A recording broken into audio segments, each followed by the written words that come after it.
ಓಂ ಸದ್ಗುರುನಾಥ ಶರಣಂ ಜಯ ಜಯ. ಓಂ ಸಚ್ಚಿದಾನಂದ ಶರಣಂ ಜಯ ಜಯ. ಎಲ್ಲರಿಗೂ ನನ್ನ ನಮಸ್ಕಾರಗಳು. ಜ್ಞಾನೇಶ್ವರಿ ಗೀತಾಮೃತ ಶ್ರೀಕೃಷ್ಣ ಅರ್ಜುನರ ಸಂವಾದವನ್ನು ನಾವು ನೋಡ್ತಾ ಇದ್ದೋ. ಅರ್ಜುನನು ಕೇಳಿದ ಪ್ರಶ್ನೆಗಳಿಗೆಲ್ಲ ಕೃಷ್ಣ ಪರಮಾತ್ಮನು ಸಮಂಜಸವಾದ ಉತ್ತರಗಳನ್ನ ಕೊಡ್ತಾ ಇದ್ದ. ಅದರಲ್ಲಿ ಅಜ್ಞಾನಿಯ ಲಕ್ಷಣಗಳನ್ನ ಬಹುವಿಧದಲ್ಲಿ ವಿವರಿಸ್ತಾ ಇದ್ದ. ಅಜ್ಞಾನಿಯ ಲಕ್ಷಣವನ್ನು ಮತ್ತಷ್ಟು ಮುಂದುವರಿಸಿದಂತೆಲ್ಲ ಅದು ಕೇಳಲಿಕ್ಕೆ ಸಹಿಸಿಕೊಳ್ಳಲಾರದಷ್ಟು ಕೆಟ್ಟದಾಗಿದೆ. ಅದರಿಂದ ಈಗ ಹೇಳಿರುವಷ್ಟು ವಿವರಣೆಗಳೇ ಸಾಕು.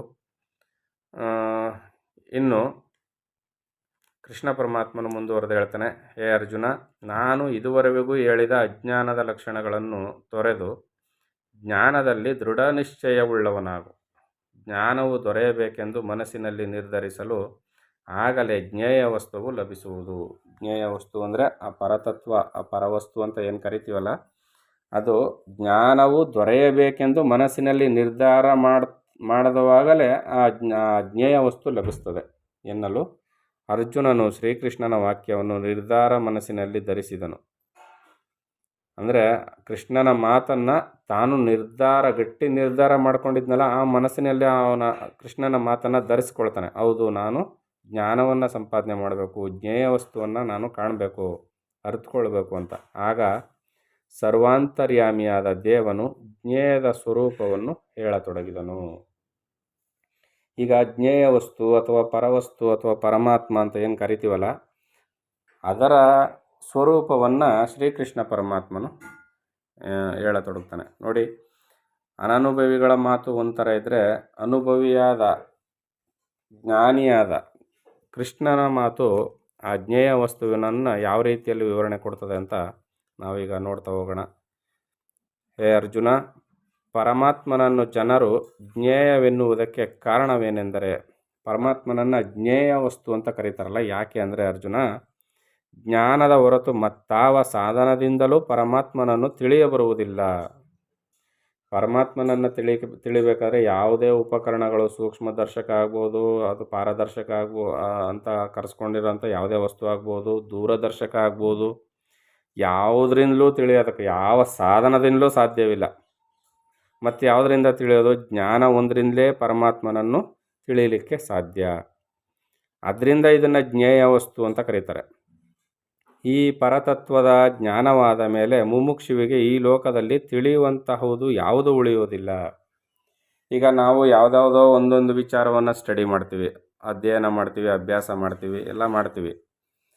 ಒಂದನ್ನು ತಿಳಿದ್ರೆ ಮತ್ತೆ ಎಲ್ಲವನ್ನು ತಿಳಿದಂತ ಆಗೋದಿಲ್ಲ. ಯಾವುದೋ ಒಂದು ವಿಚಾರ ನಾವು ಚೆನ್ನಾಗಿ ತಿಳ್ಕೊಂಡಿರ್ತೀವಿ, ಮಿಕ್ಕಂಥ ಎಲ್ಲ ವಿಚಾರಗಳು ನಮಗೆ ಅಜ್ಞಾತವಾಗಿ ಇರ್ತವೆ, ನಮಗೆ ಗೊತ್ತಾಗೋದಿಲ್ಲ. ಆದರೆ ಪರತತ್ವವೆನ್ನುವ ಪರಮಾತ್ಮನನ್ನು ತಿಳಿದುಕೊಂಡಿದ್ದೆ ಆದರೆ ಲೋಕದಲ್ಲಿ ಇನ್ನು ತಿಳಿಬೇಕಾದ್ದು ಯಾವುದೂ ಇರೋದಿಲ್ಲ. ಯಾಕೆ ಅಂದರೆ ಪರಮಾತ್ಮನನ್ನು ತಿಳಿದಾಗ ಮಿಕ್ಕ ಲೋಕದಲ್ಲಿ ಇರ್ತಕ್ಕಂಥ ಎಲ್ಲ ಜ್ಞಾನವೂ ಕೂಡ ಆ ತತ್ವದ ಒಳಗೇ ಅಡಕವಾಗಿರ್ತವೆ. ಅದನ್ನು ತಿಳಿದ್ರೆ ಇವೆಲ್ಲವೂ ಕೂಡ ನಮಗೆ ತಿಳಿಯ ಬರ್ತವೆ ಅಂತ ಇಲ್ಲಿ ಕೃಷ್ಣನು ಹೇಳ್ತಾ ಇದ್ದಾನೆ. ಇಂತಹ ಜ್ಞಾನವು ದೊರೆಯುತ್ತಲೇ ಜ್ಞಾನ ಜ್ಞೇಯಾತ್ಮಕ ಜ್ಞಾತೃವಾದ ಭೇದವು ಉಳಿಯದೆ ತದ್ರೂಪತೆ ಉಂಟಾಗುವುದು. ಅಂದರೆ ಜ್ಞಾನ ಜ್ಞೇಯ ಜ್ಞಾತೃ ಈ ಮೂರು ತ್ರಿಪುಟಿಗಳಿರ್ತಾವಲ್ಲ, ಈ ಭೇದಗಳೆಲ್ಲ ಅಳಿಸಿ ಹೋಗ್ತವೆ. ಜ್ಞಾನ ಜ್ಞೇಯ ಜ್ಞಾತೃ, ತಿಳಿತಾ ಇರೋನು ಯಾರು, ಜ್ಞೇಯ ವಸ್ತು ಯಾರು, ಆ ತಿಳುವಳಿಕೆ ಇದೆಯಲ್ಲ, ಆ ಜ್ಞಾನ ಅದು ಏನು, ಇರ್ತಕ್ಕಂಥ ಈ ಮೂರೂ ಭೇದಗಳು ಅಳಿಸಿ ಹೋಗ್ತವೆ. ಮತ್ತೇನಾಗುತ್ತೆ? ತದ್ರೂಪತೆ ಉಂಟಾಗುವುದು. ಅಂದರೆ ತನ್ನ ಸ್ವಸ್ವರೂಪದ ಅನುಸಂಧಾನವಾಗುತ್ತೆ, ದರ್ಶನವಾಗುತ್ತೆ, ತಿಳುವಳಿಕೆ ಬರ್ತದೆ, ಅರಿವು ಬರ್ತದೆ. ಇಲ್ಲಿ ತದ್ರೂಪತೆ ಉಂಟಾಗುವುದು. ಮುಮುಕ್ಷುಗಳು ಇದನ್ನು ಅರಿಯುತ್ತಲೇ ಸಂಸಾರವನ್ನು ಹರಿದು ನಿತ್ಯಾನಂದ ಸಾಗರವನ್ನು ಸೇರುವರು. ಅಂದರೆ ಇದನ್ನು ತಿಳಿತಾ ಇದ್ದಂಗೆ ಸಂಸಾರವನ್ನು ಬಿಟ್ಟುಬಿಡ್ತಾರೆ. ಹೆಂಡತಿ ಮಕ್ಕಳು ಗಂಡ ಎಲ್ಲರನ್ನು ಬಿಟ್ಬಿಟ್ಟು ಸನ್ಯಾಸತ್ವವನ್ನು ಕೂಡ ಬಿಟ್ಬಿಟ್ಟು ಎಲ್ಲೋ ಅಲ್ದಾಡ್ಕೊಂಡಿರ್ತಾರೆ. ಅಂದರೆ ಇದು ಹಂಗಲ್ಲ. ಅಜ್ಞಾನದಿಂದ ದುಃಖಕ್ಕೆ ಒಳಗಾಗ್ತಾ ಇದ್ದಂಥ ಸಂದರ್ಭಗಳು ಇಲ್ಲವಾಗುತ್ತೆ.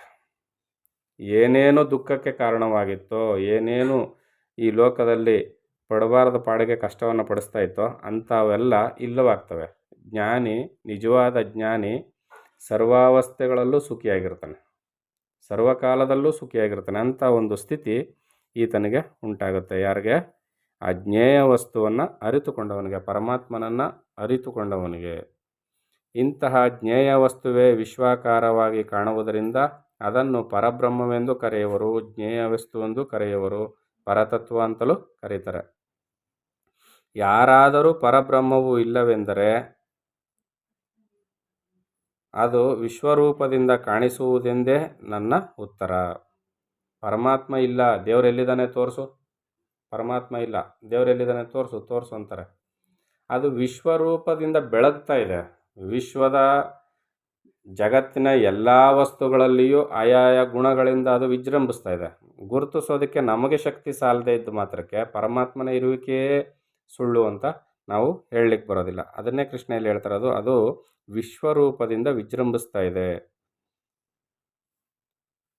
ಅದು ವಿಶ್ವರೂಪದಿಂದ ಕಾಣುವುದೆಂದೇ ನನ್ನ ಉತ್ತರ. ಆಗಿಲ್ಲವಾದರೆ ರೂಪು, ವ್ಯಕ್ತಿ, ವರ್ಣಾದಿಗಳು ಲೋಕದಲ್ಲಿ ಕಾಣಿಸಲೇಬಾರದು. ಜಗತ್ತಿನಲ್ಲಿ ತನ್ನ ಸ್ವರೂಪಕ್ಕಿಂತಲೂ ಅನ್ಯವಾಗಿ ಏನನ್ನೂ ನೋಡಬಾರದಾಗಿತ್ತು. ಮತ್ತು ದೃಶ್ಯ, ದೃಷ್ಟತ್ವಾದಿ ಭಾವಗಳು ಇಲ್ಲವಾದರೆ ಉಂಟೆಂದು ಹೇಳುವವನು ಯಾರು? ಕಾಣಿಸುವುದು ಎಲ್ಲಿಂದ? ಈ ಮಹತ್ತತ್ವವು ಸ್ಫೂರ್ತಿಯು ಎಲ್ಲಿಂದ, ಯಾರಿಂದ ಉಂಟಾಗುತ್ತದೆಂಬ ಪ್ರಶ್ನೆಯು ಉದಿಸುವುದು. ಇದರಿಂದಲೇ ಯಾವುದರ ಜ್ಞಾನವಾದ ಮೇಲೆ ಇಲ್ಲ ಉಂಟು ಎಂಬ ಜಗಳವಾಗಲಿ ಪ್ರಶ್ನೆಯಾಗಲಿ ಹುಟ್ಟುವುದಿಲ್ಲವೋ? ಯಾವುದನ್ನು ವೇದಗಳು ತಿಳಿಯಲಾರದೆ ಮೌನವನ್ನು ಧರಿಸಿದವೋ? ವಿಚಾರವೆಂಬ ದಾರಿಯು ಅಡವಿಯ ಪಾಲಾಯಿತೋ?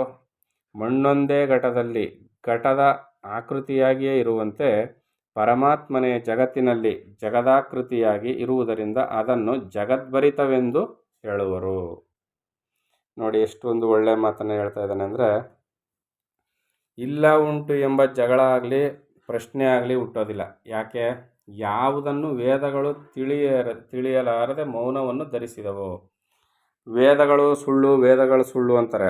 ವೇದಗಳು ಸುಳ್ಳಾಗ್ಬೋದೋ ನಿಜವಾಗ್ಬೋದೋ ಅದು ಬೇರೆ ಮಾತು. ನಮಗೆ ವೇದವನ್ನು ಓದಲಿಕ್ಕೆ ಅಥವಾ ಕೇಳಲಿಕ್ಕೆ ಆಸಕ್ತಿ ಇಲ್ಲ, ಬೇಡ. ಆದರೆ ಪರಮಾತ್ಮನನ್ನು ತಿಳಿಲಿಕ್ಕೆ, ಅರಿತುಕೊಳ್ಳಲಿಕ್ಕೆ ವೇದದಲ್ಲಿ ದಾರಿ, ಮಾರ್ಗದರ್ಶನ ಇದೆ. ಯಾವ ತತ್ವವನ್ನು ತಿಳಿಲಿಕ್ಕೆ, ಪರಮಾತ್ಮನನ್ನು ತಿಳಿಲಿಕ್ಕೆ ಮಾರ್ಗದರ್ಶನ ಇದೆ. ದಾರಿ ತೋರುವಷ್ಟು, ಈಗ ತೆಂಗಿನ ಮರದ ಹತ್ರ ಕರ್ಕೊಂಡು ಹೋಗ್ಬೋದು, ಕೈ ಎಟಕ್ಸೋವರೆಗೂ ಹತ್ತಿಸ್ಬೋದು ಅಷ್ಟೇ. ಯಾರಿಗೆ? ಮರ ಹತ್ತುವವನಿಗೆ. ಮರವನ್ನು ಹತ್ತಿ ಕಾಯಿಯನ್ನು ಕೀಳುವಷ್ಟು ಸಾಮರ್ಥ್ಯ ಯಾರಿಗೆ ಬರಬೇಕು? ಸಾಧಕನಲ್ಲಿ ಬರಬೇಕು. ಆಗ ಅವನು ಆ ಕಾಯಿಯನ್ನು ಕಿತ್ತು ಅದನ್ನು ಸವಿ ನೋಡಿದಾಗ ಮಾತ್ರ ಅವನಿಗೆ ಅದು ಅನುಭವಕ್ಕೆ ಬರುತ್ತೆ. ಇಲ್ಲಿ ಮಾರ್ಗದರ್ಶನ ಅಂತಕ್ಕಂಥದ್ದು ಮರದ ಹತ್ರ ಕರ್ಕೊಬಂದು ಕೈ ಎಟಕ್ಸೋವರೆಗೂ ಎತ್ತಿಡ್ಕೊಂಡಿದ್ದಷ್ಟೇ ಮಾರ್ಗದರ್ಶನ. ಯಾವುದೇ ಶಾಸ್ತ್ರಗಳು ಕೂಡ ಅಲ್ಲಿವರೆಗೆ ಅಷ್ಟೇ ಬರೋದು. 4 ವೇದಗಳು ಕೂಡ ಅಷ್ಟೇ ಮಾಡೋದು. ಗುರುವು ಕೂಡ ಅಷ್ಟನ್ನೇ ಮಾಡಿ ಆನಂತರ ಅವನೇನು ಮಾಡ್ತಾನೆ, ಇಲ್ಲಿಂದ ಈಚೆಗೆ ನಿನ್ನ ಪರಿಶ್ರಮದಿಂದ ಹೋಗು, ಆಗ ನಾನು ಪಡೆದಂಥ ಅನುಭವವನ್ನು ನೀನು ಪಡಿತೀಯ ಅಂತ ಗುರುವು ಕೂಡ ಅಲ್ಲಿಗೆ ನಿಂತು ಹೋಗ್ತಾನೆ. ಕೈ ಎಟಕ್ಸೋವರೆಗೂ ಮರವನ್ನು ಹತ್ತಿಸಿ ಹಿಡ್ಕೊಳ್ತಾನೆ, ಅಷ್ಟೇ ಆಗೋದು. ಇಲ್ಲಿ ವೇದಗಳು ಕೂಡ ಮೌನವನ್ನು ವಹಿಸ್ತವೆ. ಯಾಕಂದರೆ ಅವಕ್ಕೆ ದಾರಿ ಅಲ್ಲಿವರೆಗೂ ಅಷ್ಟೇ ಕರ್ಕೊಬರೋದು. ಅದರ ಅನುಭವವನ್ನು ಮಾಡ್ಕೋಬೇಕಾಗಿರೋನು ಯಾರು? ಸಾಧಕನೇ ಮಾಡ್ಕೋಬೇಕು.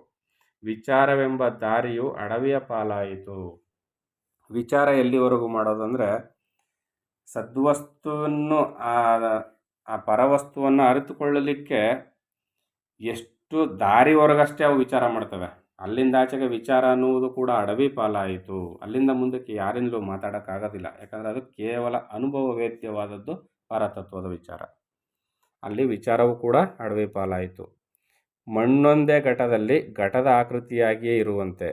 ಮಣ್ಣು, ಮಡಕೆ, ಕುಡಿಕೆ, ಗಡಿಗೆ, ಅಳಗೆ ಅಂತ ದೊಡ್ಡ ದೊಡ್ಡ ಆ ಮಣ್ಣಿನ ಪದಾರ್ಥಗಳು ಏನೇನು ಮಾಡಲ್ಪಡ್ತವೋ ಎಲ್ಲ ಹೆಸರುಗಳಿಂದ ಭೇದ ರೂಪದಲ್ಲಿ ಕಾಣಿಸ್ಕೊಳ್ಳುವಂತೆ ಮಣ್ಣೇ ಎಲ್ಲದರಲ್ಲೂ ಅಡಕವಾಗಿರ್ತದೆ.